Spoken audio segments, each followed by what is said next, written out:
नमस्कार। माली समाचार हिंदी में आपका स्वागत है। मैं दिनेश माली। रेवन्ना कांड के चलते कटा बृजभूषण शरण सिंह का टिकट। आइए जानते हैं विस्तार से। भाजपा ने केसरगंज लोकसभा सीट पर बृजभूषण शरण सिंह का टिकट काटकर उन्हीं के बेटे करण भूषण सिंह को चुनाव मैदान में उतार दिया है। बृजभूषण शरण सिंह का टिकट कटने के पीछे कर्नाटक के प्रज्वल रेवन्ना सेक्स कांड सबसे बड़ा कारण बना है। बृजभूषण शरण सिंह स्वयं महिला खिलाड़ियों के साथ यौन शोषण मामले में आरोपी है। उन्हें अदालत से अब तक दोषी करार नहीं दिया गया और इसी के आधार पर वे अपनी दावेदारी भी कर रहे थे। लेकिन अंतिम क्षणों में जिस तरह से प्रज्वल रेवन्ना का सेक्स कांड सामने आया, उससे पूरा राजनीतिक माहौल गर्मा गया। कांग्रेस इस मामले को लेकर पहले ही भाजपा पर हमलावर है।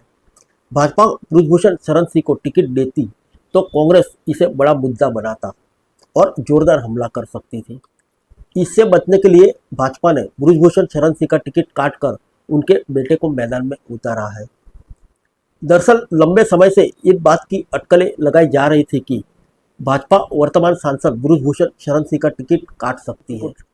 पार्टी बृजभूषण को टिकट देकर हरियाणा की 10 लोकसभा सीटों पर जाट मतदाताओं की नाराजगी मोल नहीं लेना चाहती थी, लेकिन बृजभूषण शरण सिंह का टिकट काटकर वह राजपूत मतदाताओं की नाराजगी भी नहीं मोल लेना चाहती थी।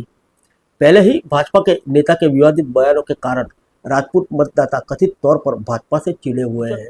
बता दें, बृजभूषण का केसरगंज अयोध्या के आसपास की लगभग 10 लोकसभा सीटों पर असर बताया जाता है। उनका टिकट काटकर भाजपा राजपूत समुदाय को नाराज करने का एक और कारण पैदा नहीं होना देना चाहती थी।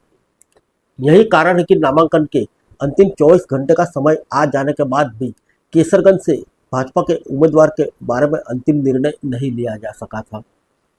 भाजपा सूत्रों के अनुसार बृजभूषण शरण सिंह का टिकट काटने का निर्णय बहुत पहले ही ले लिया गया था।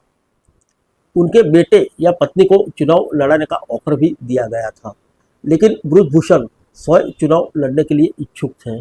उन्होंने पार्टी से बार बार यही बात कही थी कि अब तक वे अदालत से दोषी साबित नहीं हुए, केवल आरोपों के कारण उनका टिकट नहीं काटा जाना चाहिए। लेकिन जिस तरह से चुनाव के बिल्कुल अंतिम दिनों में भाजपा रेवन्ना मामले में बैकफुट पर आ गई, पार्टी बृजभूषण शरण सिंह को टिकट देकर इस विवाद को और हवा नहीं देना चाहती थी। लिहाजा बृजभूषण का टिकट काटने का निर्णय लिया गया। फिर मिलेंगे अगले बुलेटिन में अन्य किसी खबर के साथ। तब तक के लिए इजाजत दीजिए। नमस्कार।